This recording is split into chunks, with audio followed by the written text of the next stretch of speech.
I'm Sergeant Christopher Ramirez. I was a team leader slash DMR for 3rd Platoon, BCO 2504 in 82nd Airborne Division. So we were on IRB for going on about a month, maybe 2. And the way that works is there's different categories. So there's the IRB 3, 2, and 1. 1 being the unit that's going to deploy once that call comes, and then it just goes down from there. So we were on IRB 1, and getting the call, we knew about Afghanistan slowly closing with Kandahar. When the airfield closed, the only thing left was Kabul. And we kind of heard the rumor mill spreads very fast on IRB. But it was kind of like, at that point, it was not a if, more of like a when it was going to happen, if that makes sense. When it comes to the IRB being a drill, I think the timing was just, it was too close to everything. With Kabul being the only place left, drills normally happen either really early in the morning or really late at night. If we got a call from that emergency alert, it was like, hey, so-and-so road's closed. So answering that call and it being an actual, like, no shit, get to the units, I think that's when a lot of people took it very seriously. Because, like I said, all the alerts, phone calls, and texts were all either really early or really late at night. It was never at 3:30 p.m. on a Thursday. We learned it was for sure going to be our mission when we were in the plane, like in the air going to Afghanistan. That's when I was talking to the flight crew chief on the plane, and she was telling me that it was like, yeah, we're going to Afghanistan. Because no one really knew. The drills have never been so severe that it was loading a plane. It was always get to the company, cool. You guys are here, all accounted for, cool. It's over, exercise over. But actually, like, getting on the plane, that's when everyone took it pretty fucking seriously. But knowing that we were going to Afghanistan, no one learned that until we were on the plane, like on our way to Afghanistan. No, we had no idea what our task was going to be. Like I said, the rumor mill starts very fucking quick. And just going from, because we had a layover in, I believe, Turkey, where they did a crew, like, switch or whatever the Air Force calls it. We still didn't know, like, what was going on. It was when we were, like, maybe an hour into the flight that the crew chief told me that, yeah, we're going to Afghanistan. But aside from that, that's it. No one knew. I told my platoon sergeant, my PL that were on the flight with me, that that's where we were going. I think more than likely, myself and my 2 friends were like the first people to know that that's where that flight from point A to point B, like that's where B was going to be Afghanistan. I think the reason that information wasn't passed down to us was just solely so many things were happening so rapidly that there were so many secondary and tertiary, like, plans that they just said, yes, Afghanistan, send them. That things were evolving from, by the time I knew we were going to Afghanistan, something could have changed by that point. So I think that's why there was no actual plan or guidance from there. I don't know the time because I didn't have a watch on me, but I can tell you that it was nighttime at some point, and either very late at night or very early in the morning. Yeah, it was very dark. Yeah. I knew we were arriving because the cabin went from having white lights to either no lights or red lights. And then once we actually landed, we stayed on the flight line for, like, I don't know how long. It felt like forever. We were just waiting for the ramp of the aircraft to drop. And then from there, we started hearing, like, almost like rocks hitting the aircraft. I later found out from that same flight chief that the plane we flew in on actually took small arms. And then once the ramp dropped, we all exited the aircraft, and then that's when you'd see. I'd never been to Afghanistan before, so I saw like the little mud huts on the side of the mountains that had lights on, and then you saw the town outside of the airport with some lights. There were fireworks going off. The CRAM was going off, and then we all consolidated in a small gymnasium where the contractors for Kabul would stay at. So when we actually landed, it was, I think, third platoon, and some from second, if I'm not mistaken. I could be wrong about that, but I'm not sure where the other platoon's like little rally point was. We all consolidated and then got 100% account of all the personnel and equipment. And then from there, that's when we kind of pushed into the gymnasium. And that's where 3rd Platoon kind of stayed for the night. To be honest, I couldn't tell you. I know that August 13th at around 3:30, 3:45 p.m. is when I got the text. And then from there, all the days kind of blended together, flying. If I had to guess, it'd probably be early morning of August 15th when we actually got there. So we kind of bedded down for the night at that point. Once we landed, 'cause at that point it's maybe 2 or 3 in the morning, and there was no real guidance. Once we got there, is kind of just push all these soldiers there, and once they're there, we'll figure it out. So we all bedded down for the night at that point in the gymnasium. I know for myself, I didn't sleep worth a fuck that day. Kind of just laid there for the couple hours until everyone started getting up. We received, at least from my knowledge, being in the position I didn't receive anything. It was just, hey, get a count of your guys. Okay, cool. And then from there, push into the gymnasium and just kind of chill for the night, excuse me. Yeah, so day one, for at least me speaking, was the airport breach. That's where all the major media was just posting about Afghani like people storming the airport. Yeah, so starting my day, day one at least, my platoon as a whole pushed to secure one of the openings to the ANA side of the street towards the Kabul University. There was an opening in the gate that wasn't being occupied, so a lot of people they found were using that to get onto the airfield. So 3rd Platoon occupied that little gap in the fence. From there, I took my soldier and we got into a tower because I had the M110A1, and so I went into the tower and just provided overwatch for my platoon. Okay, within minutes of me being on in the tower, you could see Taliban driving up and down the roads, whether it was technicals with the flags flying or people carrying weapon systems. And that's how you kind of ID'd who went from, I call it doing like the pilgrimage from Kandahar, because they had the M16s, they had the SAWs, they had American-made weapons platforms with them.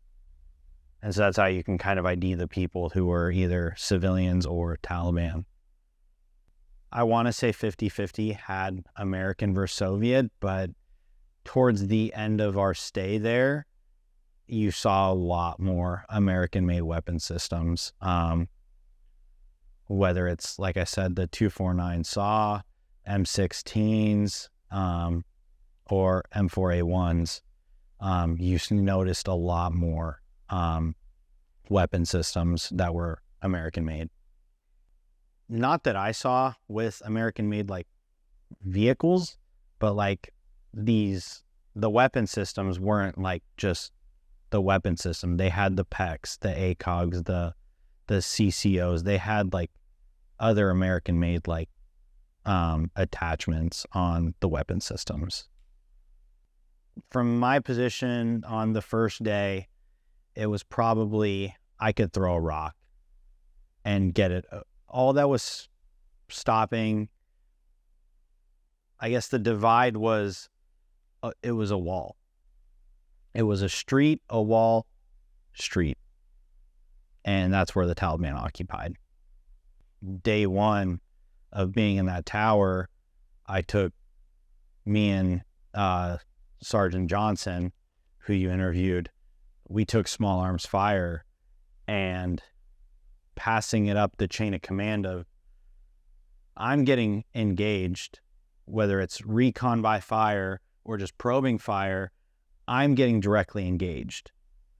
And the bureaucracy of like, well, we don't want to do anything to upset the Taliban, who's providing outside cordon, like just really, really fucked with me mentally, because we'd been in war the last 20 years with the Taliban. Like, this shouldn't be an issue. I'm getting directly engaged.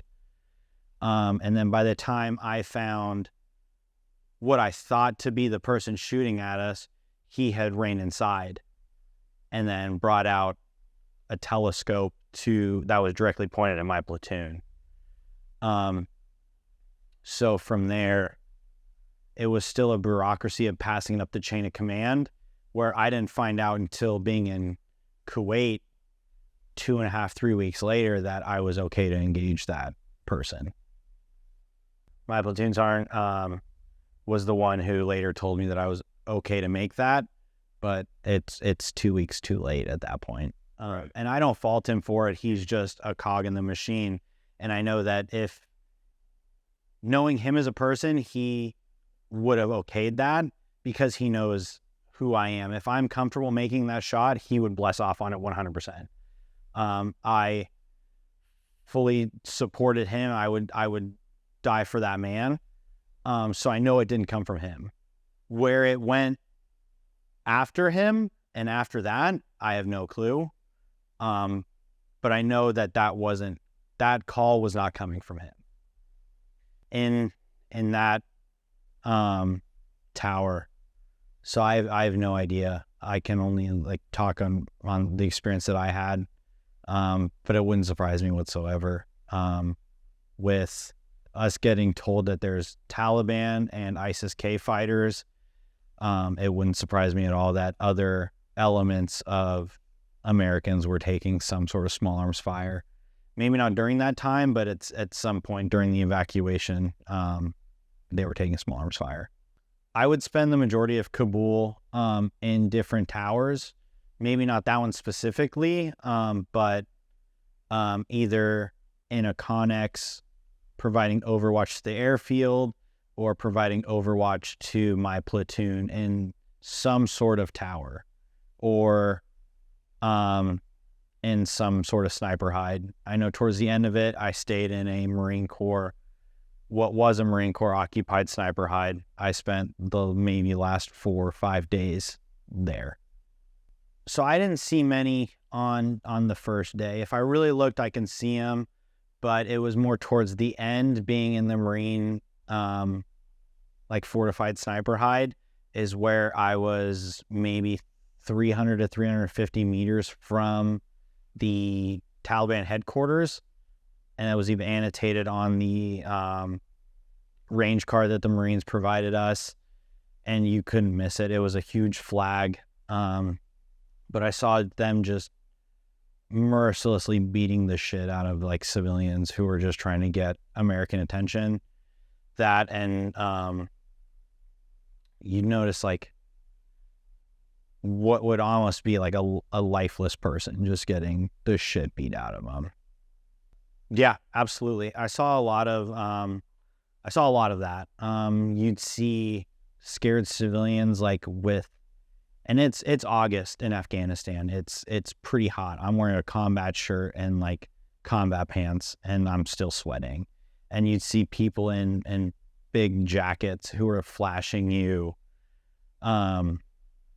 passports or some sort of documentation, that were constantly looking over their shoulders for Taliban fighters. And then if they were caught by said Taliban fighters, they would just be beaten like to a sliver of life. I think going back to day one, that's where I saw the most people. Once the gates open on the first day of Afghanistan is when I saw just shoulder to shoulder and what I assumed to be thousands of Afghanistan or Afghani people just trying to get a flight out. And that's where I saw just children, like women, children, adult males, just dropping like flies, like shoulder to shoulder, chest to back. Like they were dropping from either heat exhaustion, further injuries, or just other medical illnesses, and they would just get trampled. People did not give a shit. I'd say every couple minutes, and that people were kind of dropping from, like I said, heat exhaustion or injuries sustained prior to. And I know we talked about this earlier, as like seeing the father of I'd say a couple-month-old child being thrown into the body of water that surrounded the airfield. During day one, being in the tower is where providing overwatch for my platoon, I saw a military male. I'd say if I had to put an age on him, late 30s, early 40s, man, throw if I had to guess, couple-month-old child into the body of water that surrounded the airfield. From the looks of it, I'd have to say that was probably a sewage canal. It just trash, shit, anything was just thrown in there. It was nowhere near like clean water. I think, speaking personally, I can't justify that, but I think it's because of my upbringing. I think that in those cultures, life doesn't hold the same meaning that it does in America, or in a more advanced Western country. But in reality, I have no reasons that I can, like, I've thought about it the last 2 years, and I still to this day can't think of a reason. I can't specifically say how often it may have happened. I know, personally speaking, that's an isolated incident that I personally saw. But you did see a lot of women and men like leveraging that they had children to kind of expedite the process of receiving medical attention and then getting on a plane to be evacuated. Was they would leverage the children to kind of cut in line, if that makes sense. I think we were kept up to date as best as we possibly could. There was, what's what I'm looking for?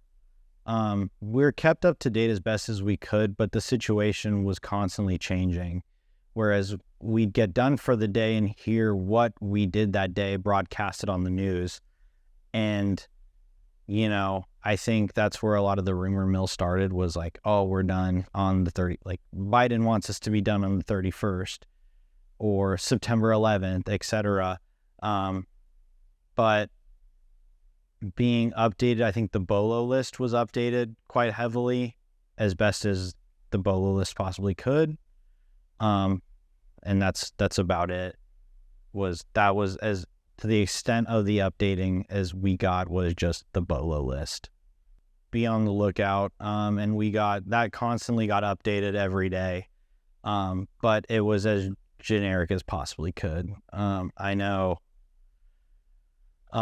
when the rumors of the suicide bombing happened, that BOLO list got updated, but it got updated with the most generic information as possible. Like, I can tell you, like, verbatim, white sedan was a constant on the BOLO list.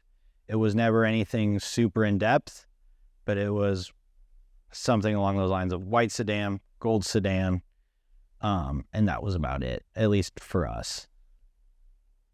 Yeah, I think the memories that stick out the most was day 2. Or I'll take it back a step further. Day 1, coming back from the just taking small arms fire. I had left the tower with Sergeant Johnson, and at that point in time, military-age males had stormed the gate, our side of the gate, and we had a bunch of E4s cordon them off. So we were able to cordon them all off, search them, all the 5 S's that is Army doctrine for EPWs. We searched them, segregated them, safeguarded them, all that stuff. And so we had them all in a big, what's what I'm looking for, in a big group. We see a military-age male running from the ANA side of the compound to that group. And so we yell at him to stop, and he stops. He's compliant, stops, and he has a military green duffel bag. And so he drops the bag, and that's when Zach is pointing his M4 at this military-age male. And I think the part that really sticks with me about this story is, we talk about this after the fact, but I look at Zach looks at me, and I'm expecting to die. Like, I'm expecting for something to blow up in my face. I cut the bag. It's a bunch of M16s that he had disassembled, and I'm furious that this guy has the audacity to fucking do that. Not really. I didn't see it, or my ignorance, just, I had no idea. I saw NDS, and a couple of them had the really infamous maroon commando patches. And we really saw that towards, I think, day 3.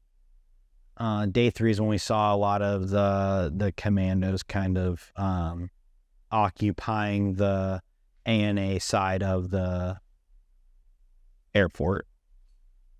It was brutal. Like, the NDS, I think, because they didn't have any restrictions, it was just knee-jerk reactions for everything. Throw 9-bangers. If that doesn't work, it was just blunt force trauma.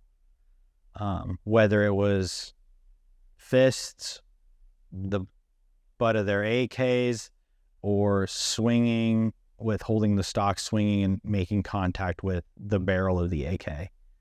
It was just as brutal as fucking possible. And that got the point across that they weren't bullshitting.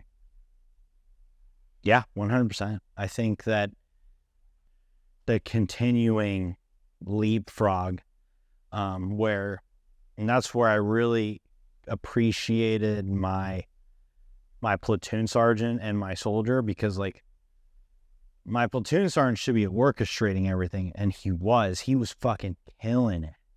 That dude was fucking orchestrating shit, but then he was one of the boys, like, getting in the fucking stack. He's like, if I'm going in this room, like, or if I'm sending people in this room, I'm going in there too. And that's where I had, like I said earlier, dude, I will fucking die for this man. Like, like Jared Adams, dude, I will fucking die for that man, because we were clearing this whole thing and he was in the stack with us. Like, when I entered the first building, I wasn't expecting to see him in there. I was expecting to take my soldier, the soldier that was just kind of floating, And like, that was it. But, you know, I go to pull security on this door and have my guy specialist Deer open the door so I can enter it. And I look over my shoulder and fucking Sergeant First Class Adams is behind me. I'm like, dude, holy shit, man. Like, I will fucking die for you.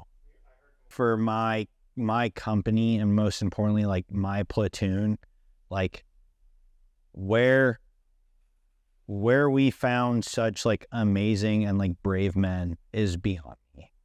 Like, I don't think that I did anything out of the ordinary, but like those dudes in 3rd Platoon fucking killed it. Like, yeah. I think going back to day one of the memories that kind of sticks with me was when there was a lull of people that were walking through like the street that we were occupying. There was a good like 30-minute gap. And you'd look up and you'd see like the Spectre gunships, the fucking Little Birds, just doing, turn circles around Kabul.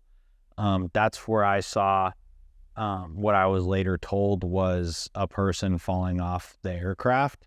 I would just look because there was nothing going on. I'd look at the aircrafts taking off and you'd see little specks of black falling off the aircraft. And at that point, I didn't know what it was. I'd later be told by, I forget what company or whatever he was, but Lieutenant Aviles would show me pictures of people that had fallen from the aircrafts. And that's when I put 2 and 2 together, that the black specks that I was seeing falling off the commercial aircrafts was actually people that were just hanging on to the aircrafts and later falling off. When it comes to the leadership or like some sort of like act of heroism, dude, there was none. It was like you said, just like a World War Z mentality of like, it's me versus everyone else. Or it's me and my family versus everyone else. I didn't see anyone kind of guiding people or being like selfless. It was, if I'm not on this flight that's leaving, I'm dead. So fuck everyone else. There was so many acts of bravery, whether it was like the coalition forces or my platoon. Like I said earlier, like we're talking to him, like there was no, like, where do we get these brave men at? Like, dudes taking babies or offering their knowledge of medical first aid to offering that to people. Yeah, there was a lot. Going by the hour, you could account 1 or 2 happening every time. We had a good rotation going, at least towards the middle of my stay there. At least we operated off of, I think, 8 hours on, 16 off. So, no, excuse me, it'd be 8. The rest rotation was pretty good, but how much you actually rested was kind of, it depended on the day. Regardless, whether it was daytime or nighttime, you'd hear the small arms fire from the Taliban or whatever sort of force was using munitions as an intimidation factor. But weapon systems were always used for that since we got there. So it was nothing out of the ordinary, especially towards the middle of the evacuation of my stay there, at least. Which we're talking about, like the sleep cycles around the middle of my stay. at that point in time, like small arms fire wasn't anything out of the ordinary. It wasn't anything to jump, out of bed about. You're kind of going to sleep to either the CRAM going off or AKs, PKMs, whatever sort of weapon systems. You were kind of accustomed to going to sleep to that at that point. Why was the CRAM system going off? Briefed about, but especially speaking for myself personally, going out and smoking a cigarette at night, like, you're lucky if you smoke a cigarette and don't see the CRAM going off. Like, the CRAM was constantly going off, but you'd see the string of tracer just lighting up. And you constantly see that, whether it's at night in the Connex pulling security where I was, or just in the where we bedded down at night, you'd see the CRAM and the string of tracer going off. Was there ever a direct fire incident?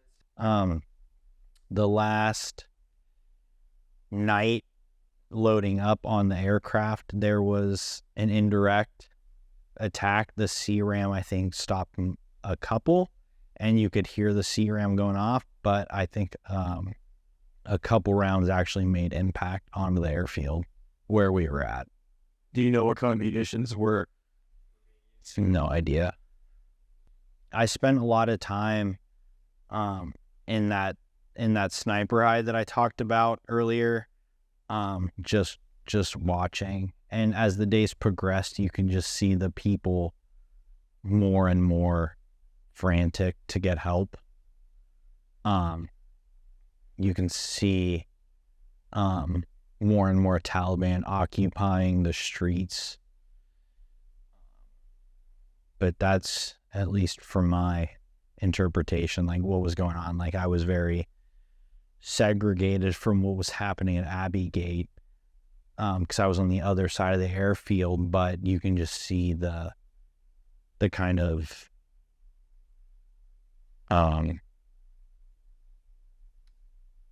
what's I'm looking for. You can see the amount of like stress that was on people's face. I know that's not the right word that I'm looking for, but like realistically, that's what it was just these people know that Americans want to be out by September 11th, but the Taliban want people out by the 31st. And so it's, the 26th or the 27th at that point, and they know that their days are numbered at that point to leave. Every platoon was up at that point. It wasn't a cycle of like first and third or on, seconds off. It was everyone's up.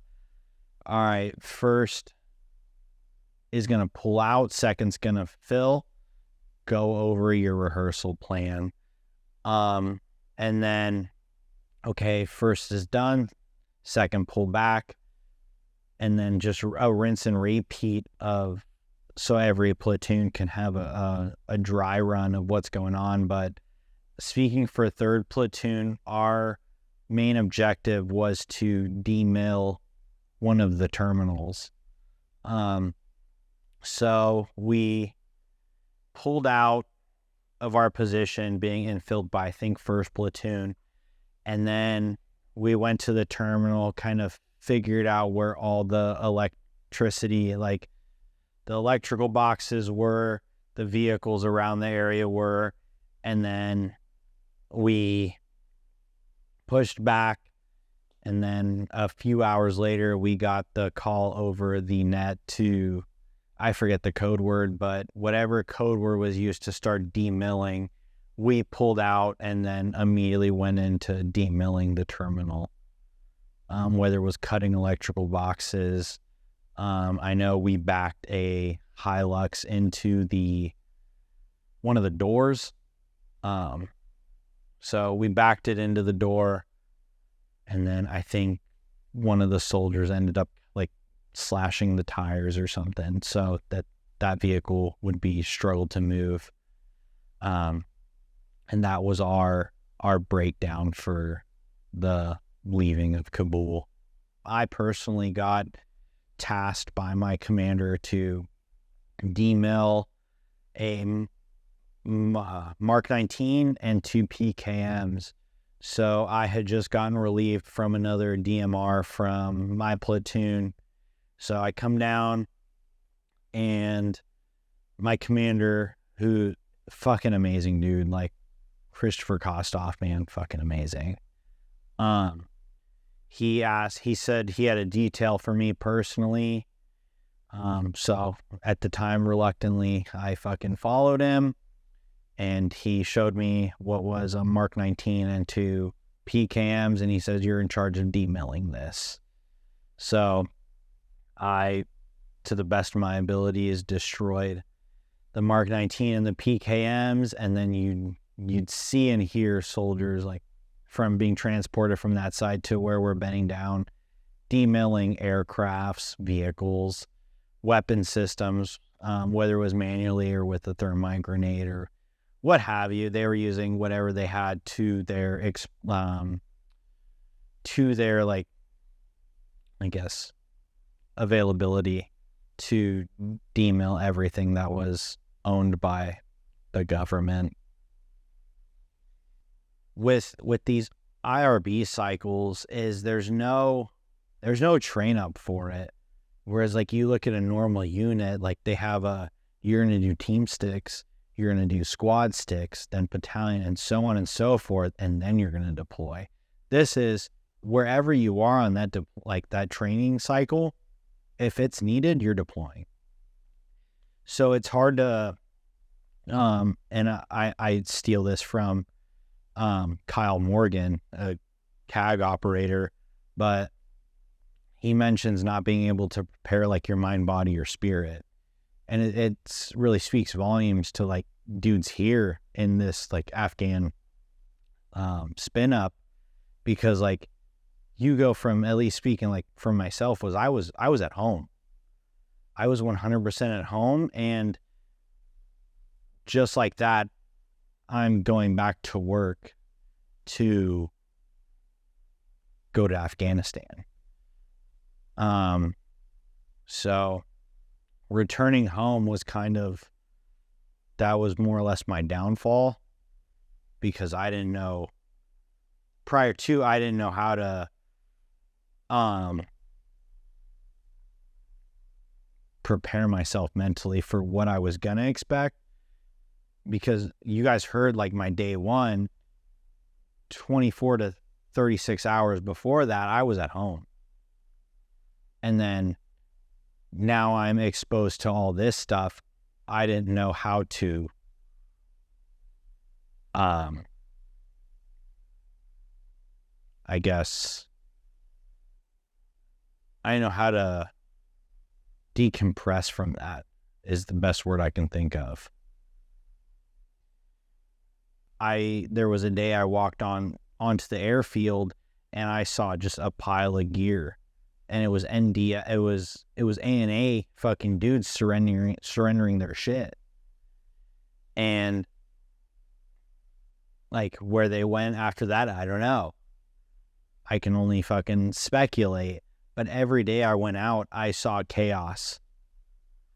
And whether it was so small as, like, I only saw one person get detained by Taliban, or I saw, 25.